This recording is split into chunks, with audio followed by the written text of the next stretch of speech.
going to move that to where we don't. Yep. Just want to make sure this goes. All right. We'll check on here. Hello, hello, if you're there. Let me know how the sound is, because I don't know.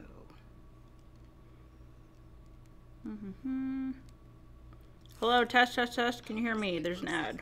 Hold on. There's an ad. Of course there's an ad. So monetizing. Hello. Okay, say hi. Hi, how you doing? Perfect. All right, we are on. Hey. Hi, everyone. Let me just make sure I put one thing. How are you guys? If you're tuning in, trickling in.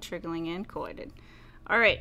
Looking forward to it. Everyone. We are live, and if you're catching on this replay, awesome. Hi. Make sure to give this video a thumbs up.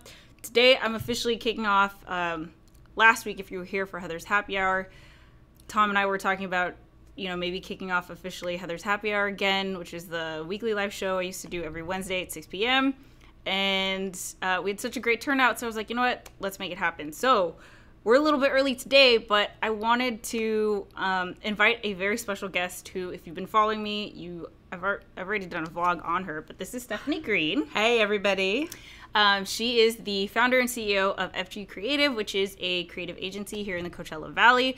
All her information, website, her YouTube channel, also, of course, that we are working on together, is in the description underneath this video. But she is, I mean, she has years and years of experience in marketing, also as an entrepreneur, being a business owner, life, all of the things. So I'm very excited to have her here. If you guys have any questions for her, feel free to leave them in the chat. Obviously, we're checking in. I know you guys are still trickling in. So yeah, Stephanie, intro. Wow, that was quite an intro, and lots of experience really means that I'm old, which is okay, because it means I have a lot of experience. So I'm happy to be here. Happy to be here for your happy hour. I'm so excited to be doing something on YouTube and stepping out of my own box as Out with Steffi G. So I'm pretty excited. Yeah. So have you done a live stream on YouTube before? I have not. We're stepping into new territory. I have done it on other social media. Yeah.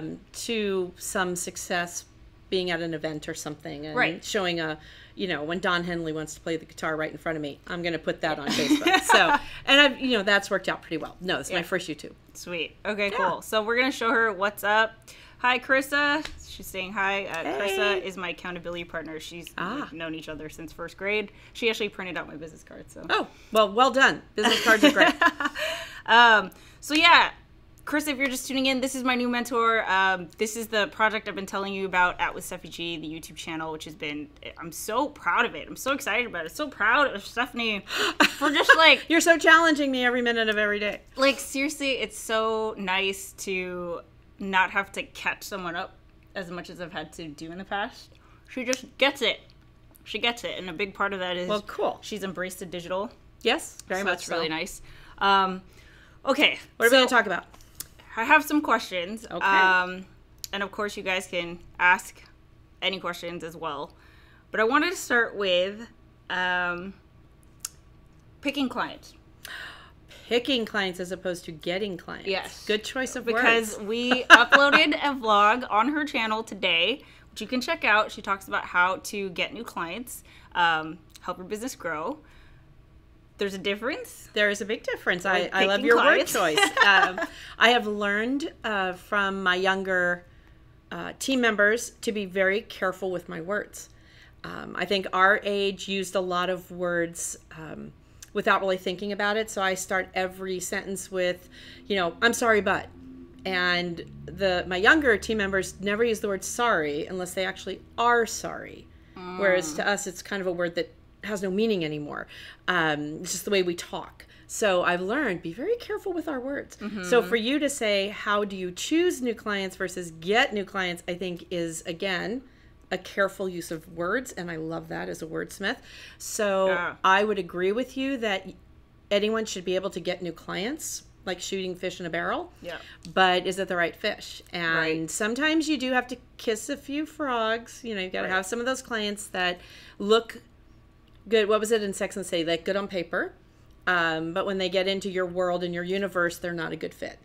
I think you can take this out into life with guys, friends, restaurants that you choose. It's for choosing anything. So yes, sometimes you do want to get clients. And I think if you go through those steps we talked about, where you've made everything perfect in your company, your experiences, your touch points, your service levels are awesome, and you've attracted some people who want to know more about you, maybe they want you to do a proposal, and through all of this process, everything's looking pretty good. They accept the dollar amount you put down, you send them the first bill. That's a little late. Okay, we'll handle that, but we jump right in and we get all our work done in 3 seconds, and then they don't respond to that email quickly enough. Maybe you miss a deadline, and you're reaching out and you're spending all this extra time on them. Probably within a few months, you're going to want to sit them down. And you and I talked about this. You need to train your client. Yep. And you need to say, here's what I do, and here's what you do. And if it's about communication time frames, if it's about turnaround, if it's about payment, hey, we agreed, you signed a piece of paper, you owe me this by the 5th of every month, and it's the 10th, it's the 15th, it's the 29th. We need to talk about that, because I have to pay my rent on the 1st. I have to pay my staff every 2 weeks, and those dates are not negotiable. So I need a cash flow. Yep. So if they laugh and they go, oh my gosh, we're so sorry, and they clean up their act, keep them. Yeah, if they don't, you've got to find that way to politely excuse them and say, this doesn't seem to be what's best for you. Yeah, and going off of that, I think because I've been in startup growth mode for so long, for the past 2 years, picking clients is kind of a luxury that I never really thought about. But now I feel like I'm in a position where this happens. If the synergy is there from both parties who have opted into this new project, contract, whatever, it should go to the moon for both parties, really. And that's what's happening here. And I mean, it's allowing me to reflect on like every client thing I've ever done. Well, it's the enthusiasm level. Yeah. And I learned after the recession that I wanted enthusiastic team members. I wanted people who were showing up every morning with an enthusiasm to be there, get the work done, and jump in and meet and have coffee, and I'm running out, can I get you something? Enthusiasm for the clients. And then, like you, I couldn't be choosy in that regrowth mode. But after I had a couple of payrolls go by that weren't panic modes, it was, now I need to be choosy about, I need enthusiastic clients who get me, who get this team. And, we've talked a little bit about this, but with you too, they have to get your personality, because if it's a struggle, then it's never going to work. Right. And if it's love at first sight, it's always going to work. Yes. That's what I mean. These are not just for business. This is life lessons. This is, that old adage, he's just not that into you. If you've got to fight to get a guy, or he never calls you, it's no different than a client. If they never call you back, if they don't return your emails, they're just not that into you. Yes. And you don't need to be anywhere you're not wanted. Yes. And you're never going to get paid on time. They're going to be snarky. They're probably not talking that great about you out in the community. So what is the point here? So why? Right. You could spend your time doing so many other things. And this is why I love having Stephanie as my mentor, because this is stuff I need to hear. It's fun to mentor you at this stage. You're right and ready for this. You are ready for this. I love it. Okay, really quick, Just Kiss It. I've watched all of your videos, and I'm so inspired by you, Thank Stephanie. you. Crit Fail says, before doing my gaming stuff, I worked in graphic arts. It's the worst. Clients always thought they knew best. Yes, would go around in circles and come back to what was originally suggested. Those clients that were easy to work with, I wanted to hug. And we actually do that, because when it's a good client, I actually have a graphic designer who's my creative director who has very little ego. I think when you bring too much ego as a graphic designer, and you should, it's artwork, and I understand that. Right. But if the client wants pink and you're only going to show them purple, you're never. But if you show them pink and purple and show them the reason why you think this is the better solution, typically a good team. So Jeff and I are a great team. He's the creative guy, I'm the sales girl, and the cheerleader. If we can talk them through, this is what we heard, we completely understand, here's some solutions to that, And we actually really think this is the better solution that may be completely different than what they had in their head. We're actually pretty successful. I think we have a 90% success rate in doing that. If it comes down to my way or the highway, we do it that once, and then we excuse them as a client. Right. That's just never going to work. We are the experts. I don't tell the pool guy how to clean my pool. Exactly. So you don't need to tell my team how to do their jobs. Yep. Yeah. And I feel like there's a level of trust there. It has to be. Yeah. Again, we're back to those relationships. You got to trust people.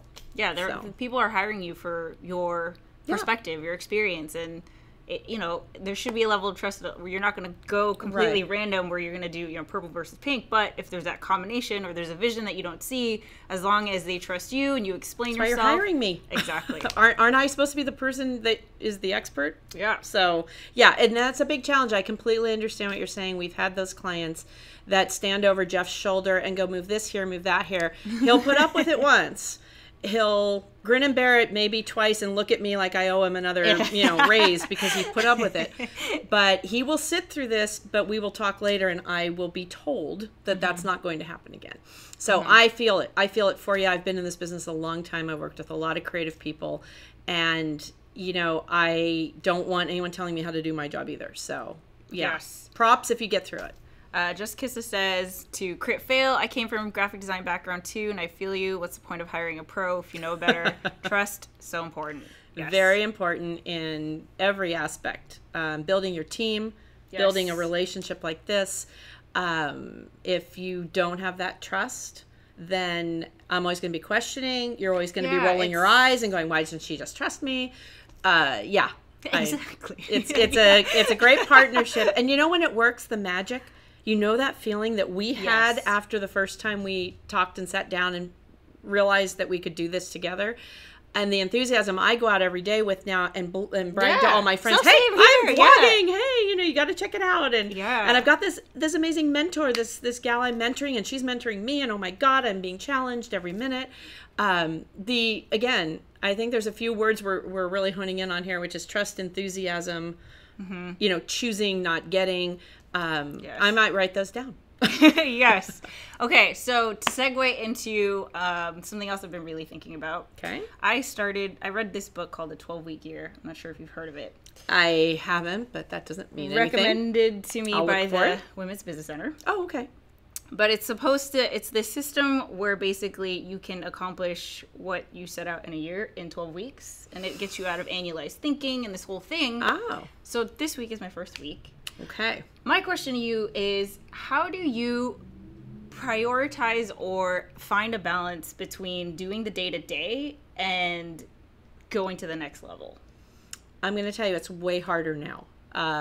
With all this digital and emails and instantaneous replies and the expectation of instantaneous work. You graphic designers, you're going to totally get this one.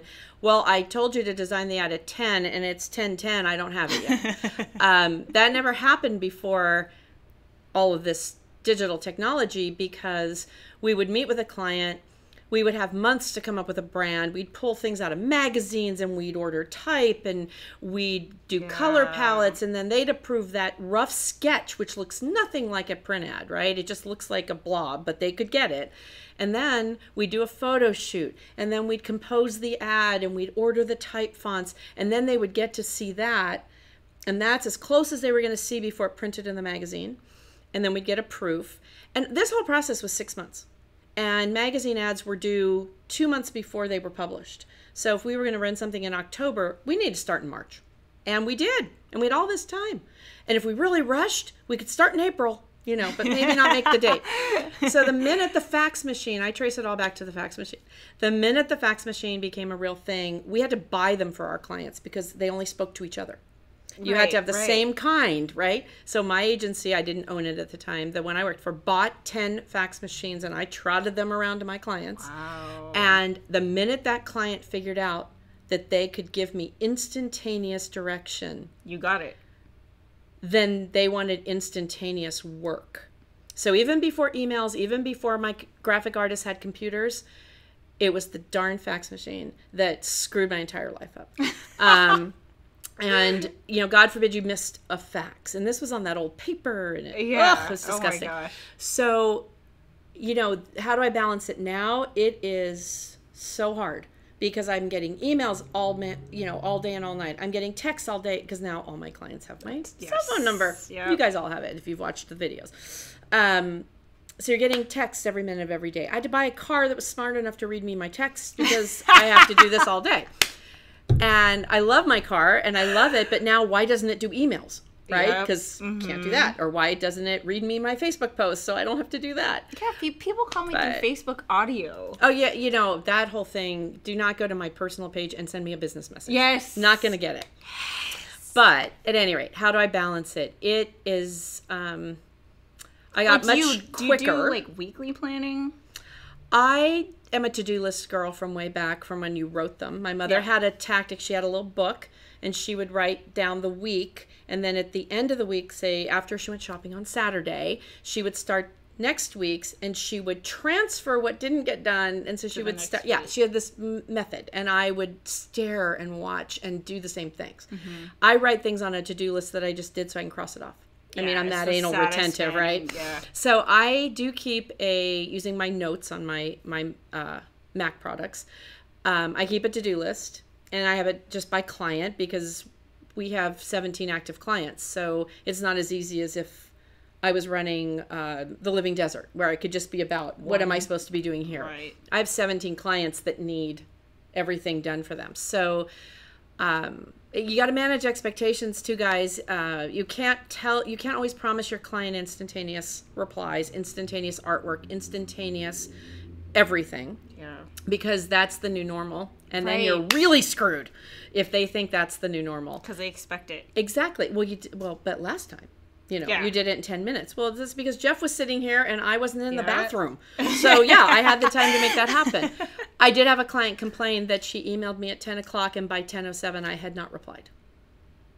And I explained that I had gone to the ladies' room and I was very sorry. So that's when you know things are crazy and out of control. Yeah. So I do spend a little bit of time in the morning and I try to teach my team to do the same thing, is come in, fire up the computer, and the first thing we do is check emails. First thing. I've already checked them at home. Yeah. You know, I lay in bed, first thing I do is check my emails. Yeah. Just to make sure I didn't miss something. And then read the headlines, kind of get caught up on the day, because in my business, I can connect some dots reading headlines. Yep. There might be a topic that happened that affects a client or an industry I work with. So maybe there's a post forming in my head that ties to this national headline. So I tend to want to get myself organized. Yeah. Drive to work and do texts, phone calls, return all my phone calls on the way to work. Get here. We work 9 to 5. I chose to work banker's hours. But the team's expectation is you're working, outside of that, because we're 24/7. And so I do emails first. Answer as many as I can, get myself organized, look at my to-do list, and then we utilize a project management system, which I know you do too, Trello. And honestly, without that, I would be lost, because it's every client with every list, with every job. Everything is there. And while it took us a year to go all in, so we had some emails, we had some Trello, we had some things on the server, and nobody could remember where anything was. But once we all went all in, so that card contains every piece of information we have about that job. So in the car, in a meeting, at home, at 2 a.m, I can look something up. Mm-hmm. So the danger is if a client going to bed goes, oh, don't forget about this. And they're not trying to get you to respond. It's just, I don't want to forget. Yeah. So they send you an email. Well, I look at my email before I go to bed. Oh, crap. All right. So then I go to Trello and I go, hey, Chelsea, blah, blah, blah, blah, blah. Well, she's up. So then she does the blah, blah, blah. And Trello's me that she did it. And I, trying to show off, send an email to the client going, hey, we were able to get that done. And the client answers, I'm still up. That's awesome. Well, that's the new normal. Yeah. So you try to manage the outreach to between your office hours. Yeah. Don't let them call you at home on Sunday. I've told JPL not to call my house on Sunday because my husband works for them, does work for them. And one of his engineers called our home on a Sunday. And I said, no. This does not happen. You do not call him on a Sunday. He's scrambling for the phone going, don't piss JPL off. And I'm like, I don't care who it is. You don't call my house. Yeah. So we had to hang up on them. And actually, they respected him a lot more. And I think in the end that happens. So I think managing expectations was hard for me to understand and learn. That's the first thing, is you tell clients this was a one-off. Happy to have done that at 10 o'clock last night. But honestly, normally I'm asleep by then. So don't rely on that. How do you Did that help? Did I answer it? Okay. No, you did. Yeah. But as a secondary to that, really quick though. What's going on? I can't read that, so you're going to have to. Crit Phil says, digital added a lot of competition because of its accessibility. We also had a lot of college students doing work dirt cheap. Oh, yeah. Thinking we'll get clients. It did, but a year later they realized they didn't make any money and put the price up, then lost clients. And then a new batch did the same thing, pushed the price of work really low. My favorite is I can get a logo online for $99. I can get a website for $199. Do you know how many of those jobs we inherit? Yeah. We inherit websites that have everything this client has, every asset they've ever had, their photography, their content, and it gets all messed up because it's a freebie, drag and drop website, and they give it to us, the professionals, and my team goes in and goes, we really just have to start over, and we'll drag and drop to the new platform, but there is no saving what's here. Yeah. We have to start over, and it costs a little more, and it should. I mean, I'm not working for $75 an hour or $20 an hour.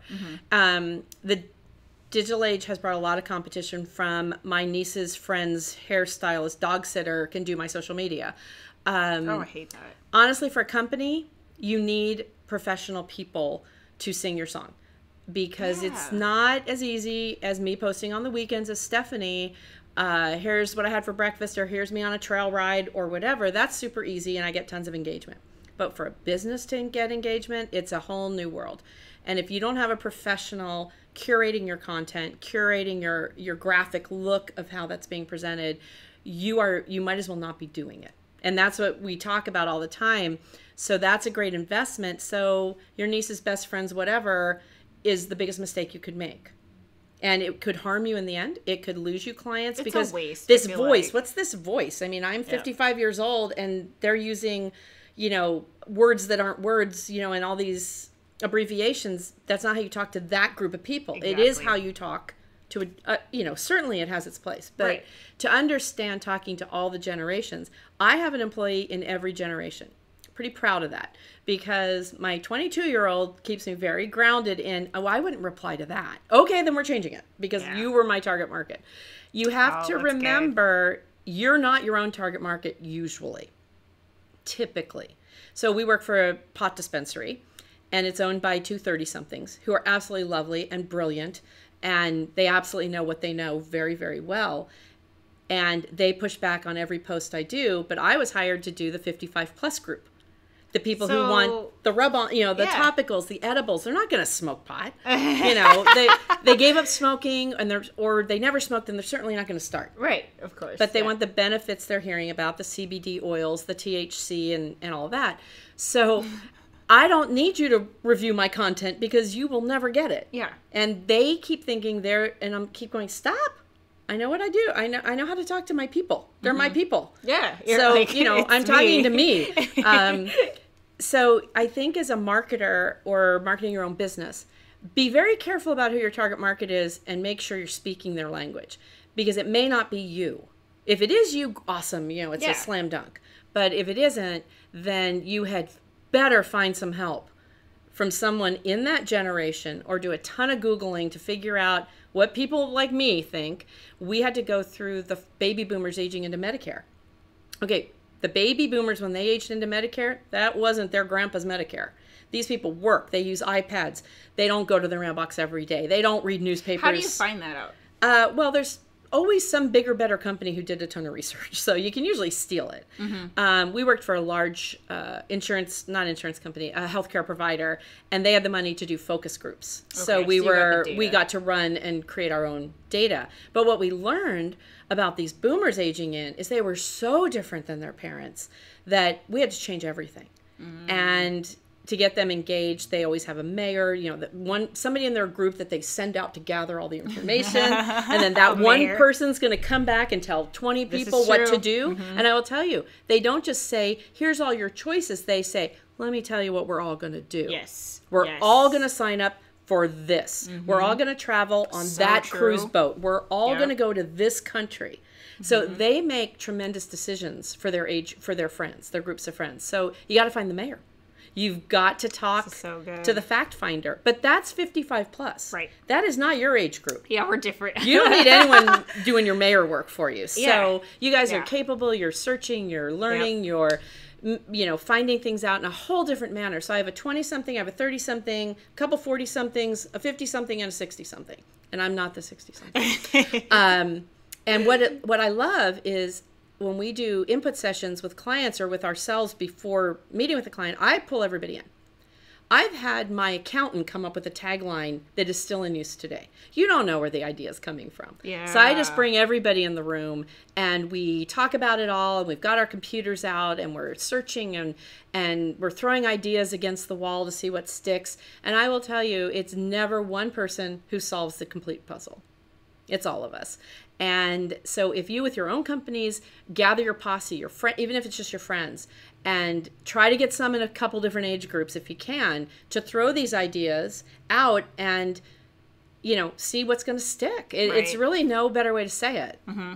Really quick, Just Kissa says, Stephanie, how did you build your client base when you first started out? So good question. We just uploaded a vlog on her channel earlier today. You could touch on it a little bit. Well, it wasn't as easy as you think. I did work out here in Palm Springs, and this is a very small fishbowl. It's a very small market. I had a lot of contacts out here, so I didn't start my ad agency in Orange County where I lived, which would have been ridiculously difficult. There's no downtown. There's no one place everybody gathers. I'd be knocking on doors, cold calling Oakley. I mean, you're not getting in that door. But somebody was getting in the door, and some of them were small agencies. I just had not built that skill set for myself. I had a big, powerful boss who did all that. Then I went client side, where everyone was trying to get me, which was awesome. And going back to start my own thing, I really didn't know. So I said, well, we're moving to Palm Springs, honey, because I knew everyone out here. And all I did was make a phone call to one lady who turned me on to an account. The first account was El Paseo, and the reason we got that is because they were emerging as a retail zone. I came out of shopping malls, and they put an RFP out that could be a person or a company to act as a marketing director, basically. Well, I'm a certified marketing director. Yeah. So I answered the RFP with a guy who started out as sort of a partner, not a monetary partner, but a emotional support partner, who was in advertising, who had some skill sets, but I was the one who had all the experience. And we bid on El Paseo and got it. And the reason we got it... Really quick, what's El Paseo for everyone who's watching? For the rest of the country, El Paseo Shopping District is a 1.5 mile long shopping district, very similar to Rodeo Drive, which I think most people understand. And it's out here in the Palm Springs area. And it is a zone that the city of Palm Desert, where it lives, puts a marketing budget together for. So we were hired 16 years ago to manage the marketing budget and market the entire street, not any one store, not any one category, district. The entire district. So they've been a client forever because nobody else is going to come and be their marketing director.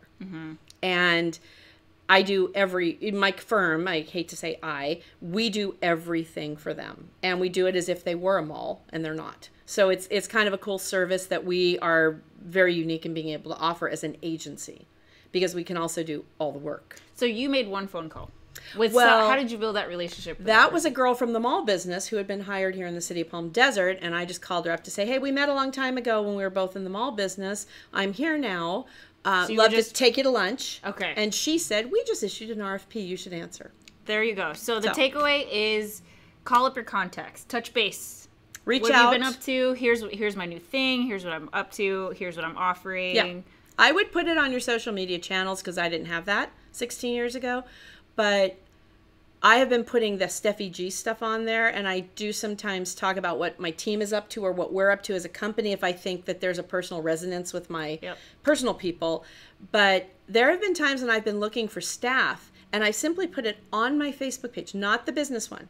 I just say, hey, FB peeps. Yeah. I need a social media person, and you know me, I like to work with people that get me, and so I want a referral. I don't want to run an ad. And within 20 minutes, you'll have I not only have the referrals, I have someone sitting in front of me, and they're usually hired because I've asked my friends who get me to put someone in front of me who gets me. And that is so much better than an ad on any of those sites or Craigslist or even on the FG site, or the pages, because that would be a businessy thing. This was a, hey, peeps who get me, help, I need your help. So if you're starting a business or you want more clients or more work, I would put it out to your universe. Right. Because you know, and again, I'm going to go back to the whole dating world. How I met my husband is I told my friends, and my friends found a guy, so he's vetted.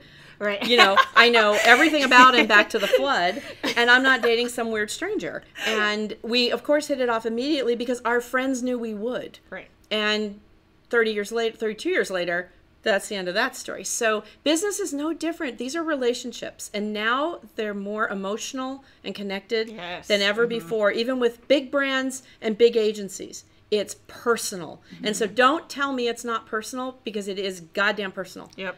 It is. So the whole thing is personal. I hate when a client that's going south, or a competitor, or, you know, who's stealing my business, Don't make or it personal. It's not personal. It's fucking personal. I'm sorry. I'm a person. I'm sitting here. It's personal to me. This is my company with my name on the door. It's as personal as it gets. Yes. You might as well steal my husband. You know, so, and again, you can't steal someone's husband because they must be checking out. You can't steal someone's client. Yeah. If they're really happy, they're not going anywhere. Yeah. So I did learn that, by the way, at a very old age, that you can't steal my clients. I must be doing something that lets you in that door. Right. So does that make sense? Anybody want to weigh in on that? Really quick, Jason Mark says, hi, listen to on my ride home. The Enthusiasm Project. Stephanie, you're awesome. I've really been enjoying your videos. Cool.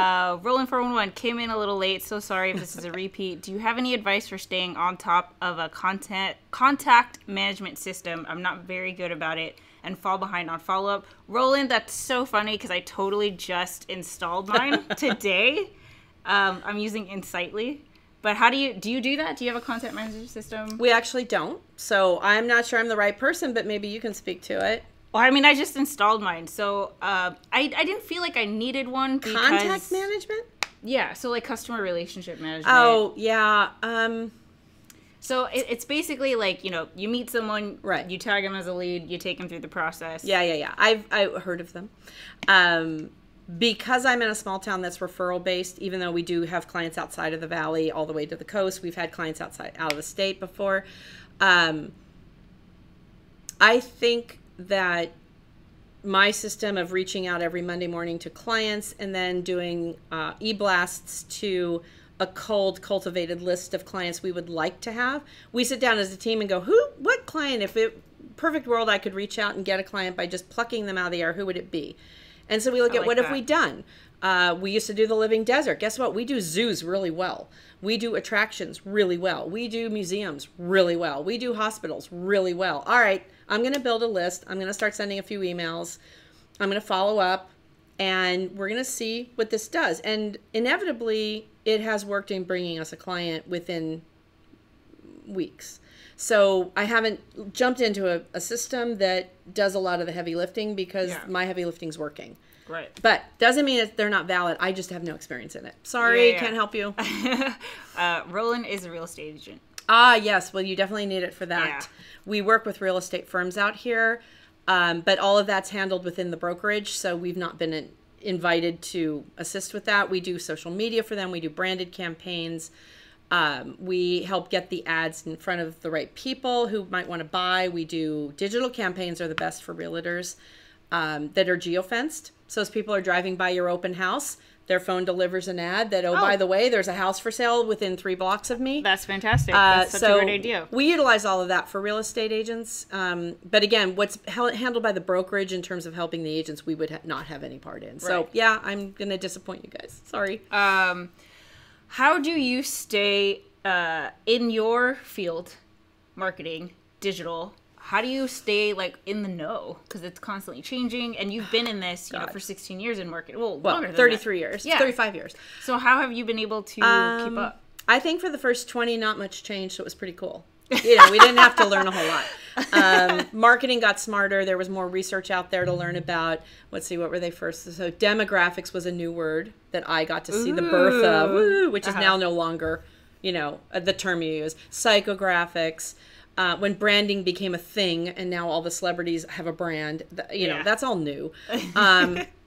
We had all that stuff. We just didn't have names for it. Yeah. But that's okay. But in terms of the last, I'm going to call it the last 10 years have been really the most dramatic.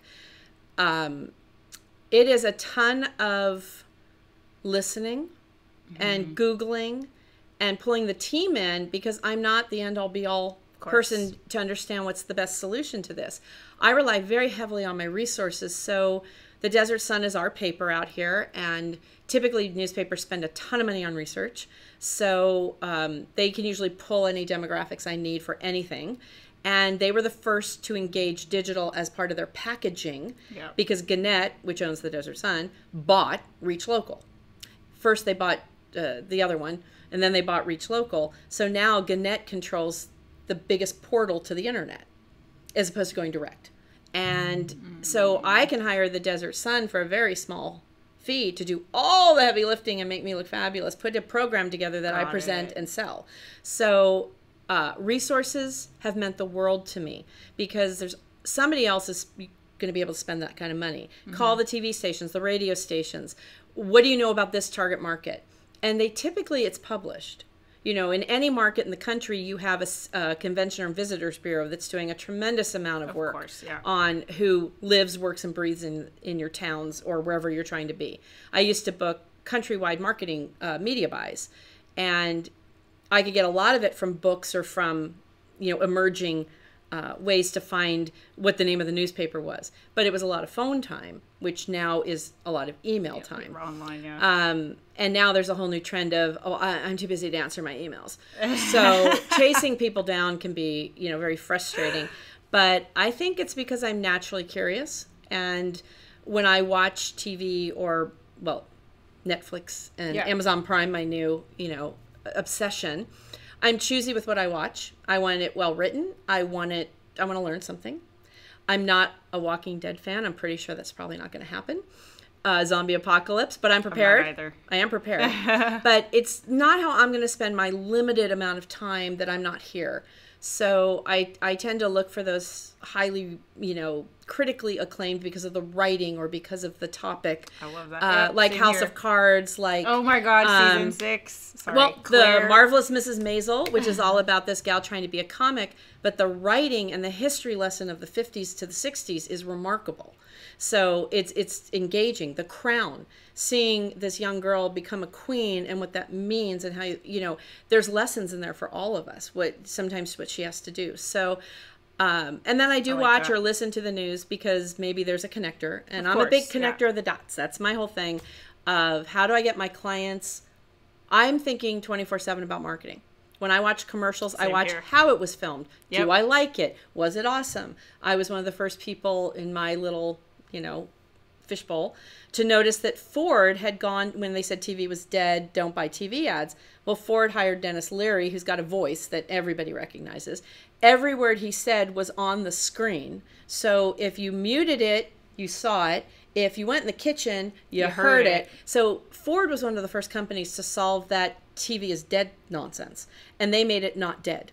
It doesn't matter if you're zooming through it, Ford placed still imagery within the 30 seconds that your thing was hitting. So you still saw the truck, you still saw a couple of words, you still saw the Ford logo at the end. They were brilliant.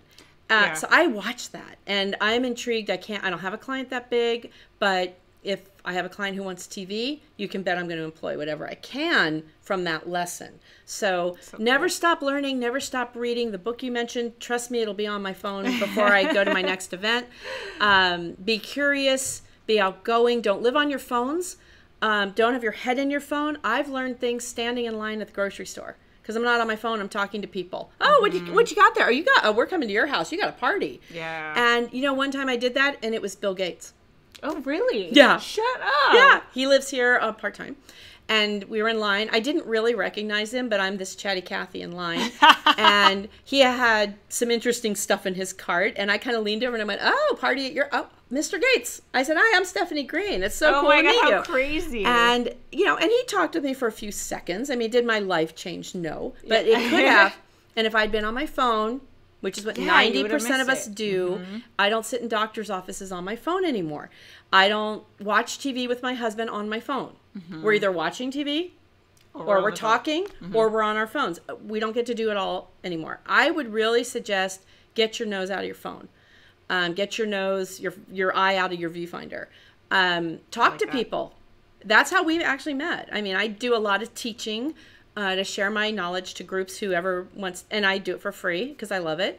And she was engaged. She was the first person who looked me in the eye. She was the first person when I asked a question who answered it. Yeah. And so I'm thinking, oh, smart girl. And then I asked, you know, what do you do? Well, I'm a YouTube specialist. So I did. I said, you and I need to talk. And then I kept going. She said it right there. Yeah. You intrigued me within 3 seconds. And, you know, if you're not talking to people and you're living on your phone, this will not happen. Yeah. You're not going to get a new client. I go to a lot of luncheons. People are doing this on their phones. I'm talking to the people at my table. Yeah, and, I mean, you know what? Sometimes I say, you know, hey, I really want to get to know you better. Can you put that down? I can see her doing that. Well, yeah, I'm, you know, I am who I am. So get me or don't. But anyway, that's my answer. Really quick, Mark loves The Crown. Yes. Obsessed. James loves how ads are put together, your explanation of it. Bovek says, I was just talking with a friend about this earlier. Such an important message in this generation. Idoji says, how much have I missed? Okay, so since you guys are now tuning in, I know I usually do Heather's Happy Hour at 6, but we're going to an event in 30 minutes. So we're only going to stay for a couple minutes more. But really quick, if you missed the introduction, this is my mentor, Stephanie Green, founder of FG Creative, which is a creative agency here in the Coachella Valley where I now live. We are working to share her story. We're working together to do a vlog, to do some tutorials. The way that we met, basically, you know, you guys know I've been working on that business plan with the Women's Business Center here. She's one of the teachers for the workshops and classes there. She did marketing. No, the first one that I went to was... I did a new one this year, which is what I think really intrigued you. Is I did what it really looks like to start a small business. And there were no holds barred, basically. It sucks, but it's great. It's hard, but it's fun. And I looked at my 35 years in business, my 16 years as an entrepreneur, the recession that I lived through, and the hard lessons I learned. I told the story. I was teaching a class at COD, our local college, in the midst of the recession at sort of my darkest hour. And I was not fun. I was, you know, starting a business is really, God, why the hell did I do that? And the teacher said I was scaring them. And I said, good. Yeah. You should be a little scared. This is not easy. Yeah. But the rewards, it's not what people say, like, you know, in your business, you can do whatever you want. Ha! Couldn't be further from the truth. I have to show up most days. Yes, we could be digital, but our clients expect, you know, us to be present. And I don't need people running errands and starting a washer load and, you know, watching The Crown when they should be working. So we hold office hours. I am not comfortable with 100% remote. I'm good with some remote, and we are 24/7. So I shared this journey in this first new class with the Women's Business Center of what it really looks like. And we came down to be the tortoise, not the hare, keep it simple, what the journey looked like. And I was very raw. And I was sitting there just like, there needs to be more of this content, because you guys know Gary Vee is my hero. But Gary Vee is Gary Vee. Not a lot of people are going to reach his big company with big brands, and that is not as easy. And I don't think he makes it look easy. I'm just saying he's talking at a level that is the 1% of business ownership. Yes. And there are far more people like me with 20 employees or less that are waking up every day, trying to make a living, trying to pay their bills, trying to make a little profit, trying to have a better life than they would have had if they stayed working for someone else. But the reality is, and I teach this in the class, is maybe you're the best second in command that ever was.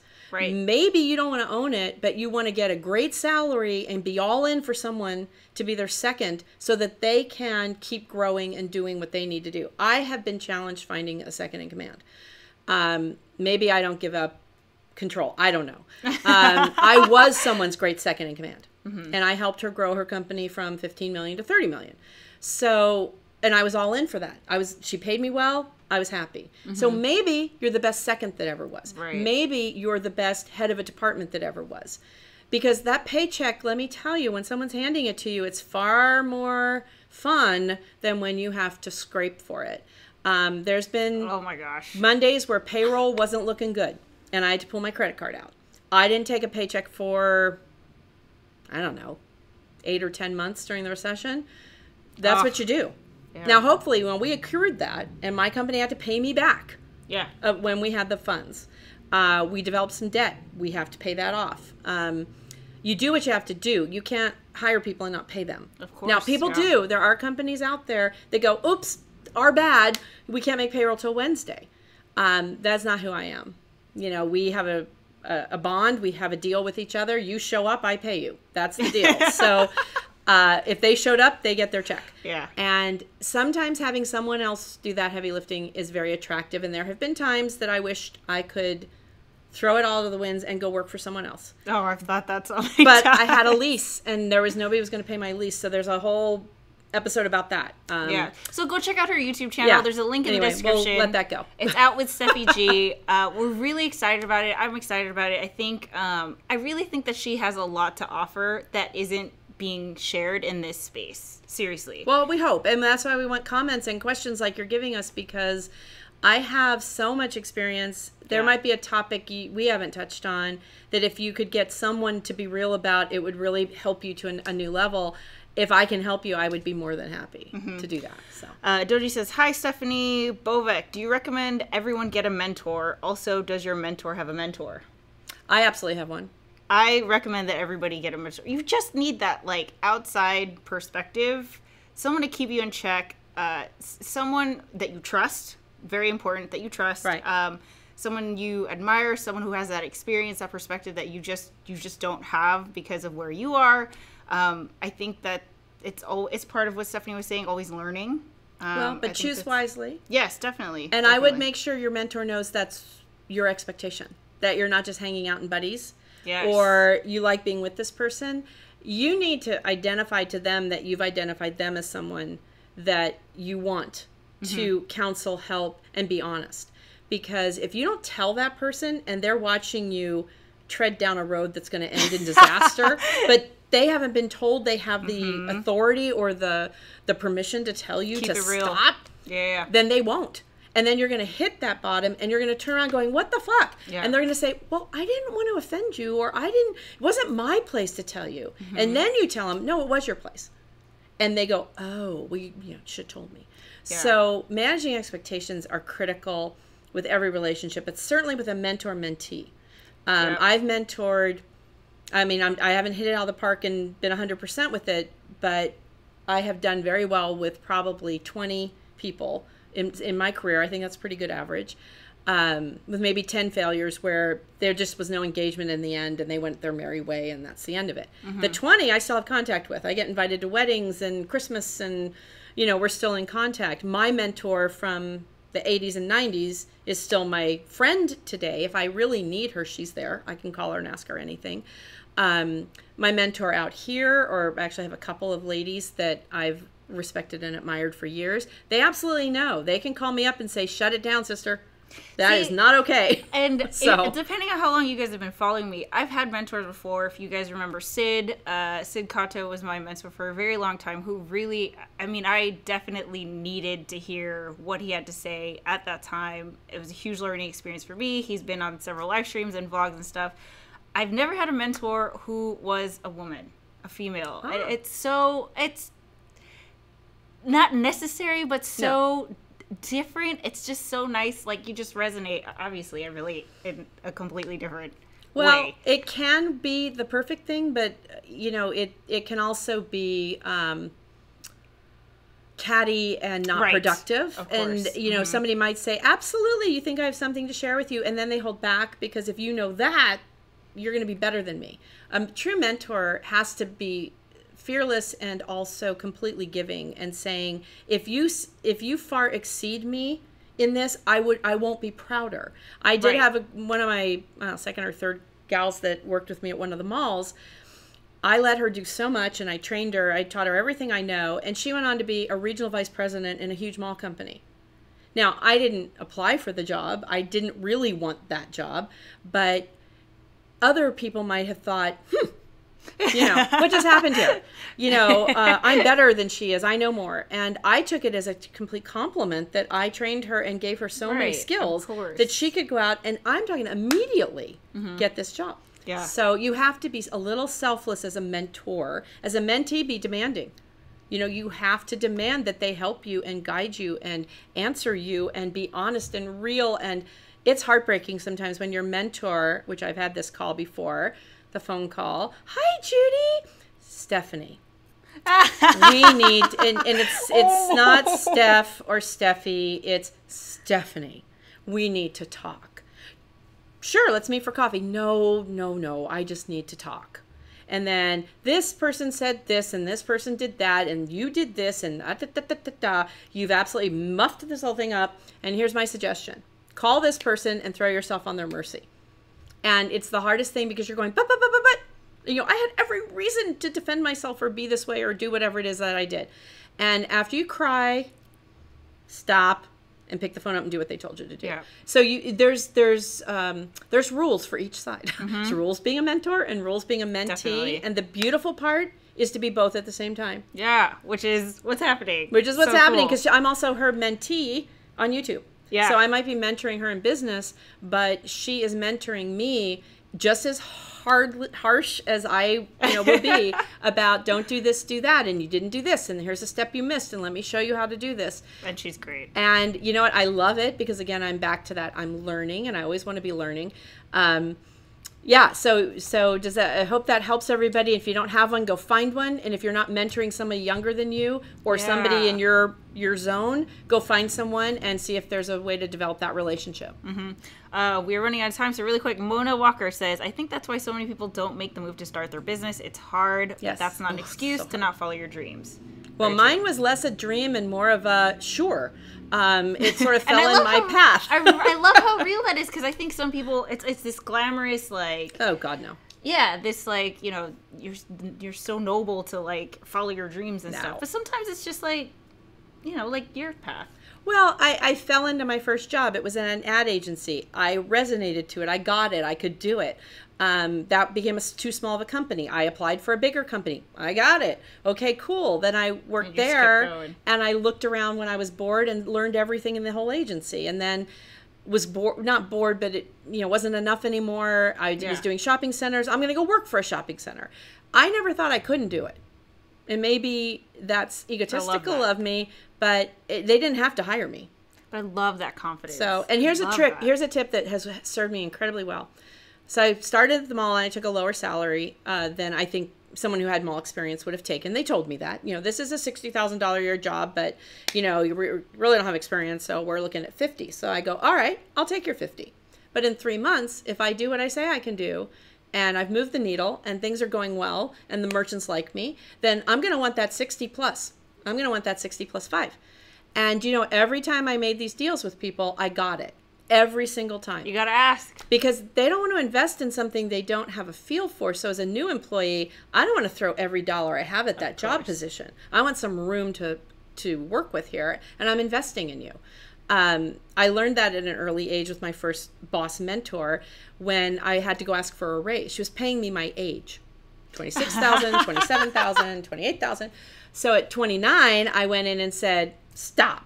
And she's like, stop what? I go, you're paying me my age. I'm 29. I don't want to make $29,000. I am handling, 3/4 of your business and blah, blah, blah. And she goes, oh, I was kind of waiting for you to come in. What do you want? I said, oh, well, I want 60. I'll take 50, but I'll want the 60, and she looked at me, she goes, fine. Like, it was that easy. So, but you have to give reasons. You have to give that room. Right. You have to live up to it. You can't just walk in and say, I showed up today. I need a raise. You've got to make my life easier as a boss and an owner. You take work off my desk, I'm going to throw money at you. Mm-hmm. That's how it works, people. It's not actually any harder than that. Right. The more that you free me up to go get new business and do what I do best, which is interact with clients, bring the information back to the team, be the puppet master at 30,000 feet. That's my happy place. You make me, do meeting notes and all that other nonsense.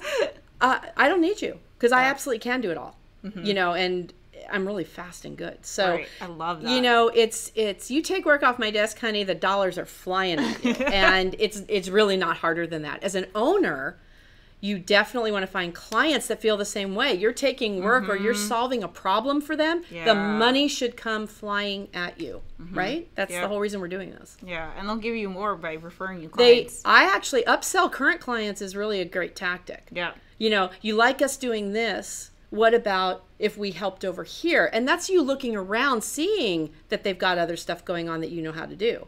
The best thing was Barton CPA. We were doing their marketing at a very low level. And I walked in and the two principals were talking, going, yeah, well, we really need a new brand. And I said, well, that's really our strong suit is branding. Really? We don't have to go to LA?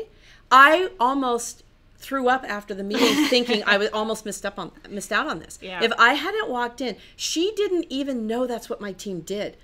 So the shame factor alone of how do they not, I'm doing a horrible job here. Yeah. So it turned everything around to make sure my clients know what we do. I saved it. We got to do their branding, which is award-winning, fabulous. They love it. They'll never leave it. We did a great job, but I upsold them, and then I kept upselling.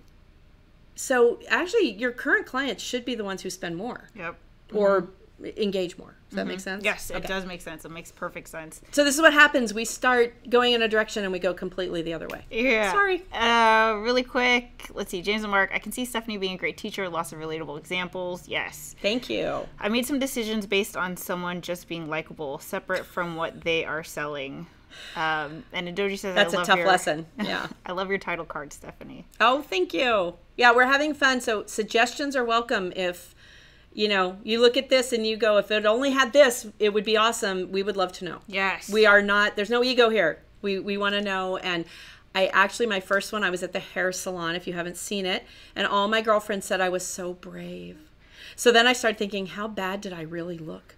That have I really put myself out there in a way that is detrimental to me or to my company? Because honey, you were so brave. Yeah. I was nervous. I called my husband. I go, how brave was I? Like, how bad was it? How is this coming off? And he's like, you looked like you could have had a little more makeup on, but you were fine. So we've decided this is going to be real. It's a little bit of a harsh reality because you always think you look a little different. But honestly, we want honesty from you, and I want honesty from my staff, from my husband, from my team, from my clients, because I'm a very candid person, and honestly, I don't have time for these separate hidden agendas. Yep. But that's me, and that's getting me in my culture. So Jody says, definitely brave. I haven't even vlogged in the barbershop yet. I think I have. Oh, I have. Twice. Oh, I've done it in a pink wig. I've done it at the salon. Yeah, I'm sure something far worse is coming my way. And you'll all have to be super supportive and help me through it and hold my hand and tell me I'm fabulous, because it's scary, you guys. It's pretty scary to do this. Yeah. So, Stephanie has a vlog. She also has a blog. So if you want, the vlog's relatively new. If you want to see what she's been up to, go check out her blog. She's been blogging for a long time. All of the links in the description underneath this video. And with that said, we got to close up shop because we got to head out to an event. Got an event. Yeah. So give this video a thumbs up. There you go. If you liked it, let us know what you think in the comments. Make sure to go check out Stephanie's channel and hit that subscribe button. And we'll catch you guys later. Thank you. Bye. Bye.